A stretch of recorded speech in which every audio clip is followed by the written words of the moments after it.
then, but it hasn't changed. This is a team first, built around their best coordination and map play in the world.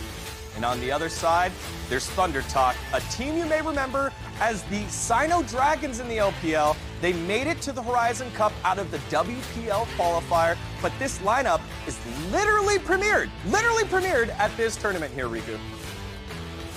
Exactly. I mean, before the Horizon Cup even started, there were a lot of question marks on how they were going to perform due to the roster changes. On top of their new jungler and duo lane, Feibai and Z swapped lanes, which makes the entire dynamic of Thunder Talk completely different from what we saw domestically. Fast forward, questions were answered during the group stage, and even yesterday during the semifinals, they're still a terrifying team to go up against despite the massive changes.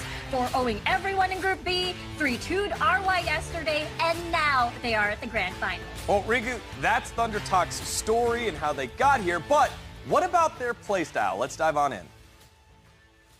Yeah, I mean, the reason why we see Thunder Talk make proactive moves in the early game is because of their tower-hungry playstyle. From what we saw in their closest series ever yesterday, which was against RY Rolster, plates and structures is what solidifies their lead. That's why there are times where they would draft compositions together that doesn't make much sense in a 5v5 standpoint, but it does make sense when we look at the 1-4, the 2-2-1s even, and as well as the 1-3-1. They will herd you to different points of the map, push waves, win skirmishes, and then they take towers down. And how do they get to that state is pretty straightforward. Chris is going to be on a ganking heavy jungler like the Nunu or the Lee Sin to enable lane advantage for his teammates. Thunder Talk now has the space to work around either jungle invades or tower dives to set up Rift Scuttler or Rift Herald control rather. And because of that play style, they're a team that will willingly exchange the first two dragons of the game as long as they're able to secure the Rift Heralds.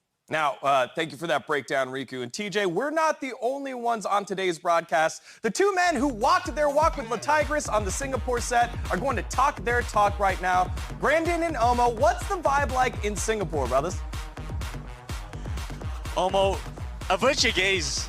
Don't look at this. I'm not looking. I do not want to see what's on your screen right now. But it was still incredibly fun to get to be on the stage where the players have been. Well, we've had so many teams, so many amazing teams play out their matches, and now we're just down to the final two. And ladies and gents, well, we got a chance to talk to them a little bit earlier on. They seem super confident, relaxed, composed. I'm loving the energy that they have, and I think this is going to be an amazing series. It is. The atmosphere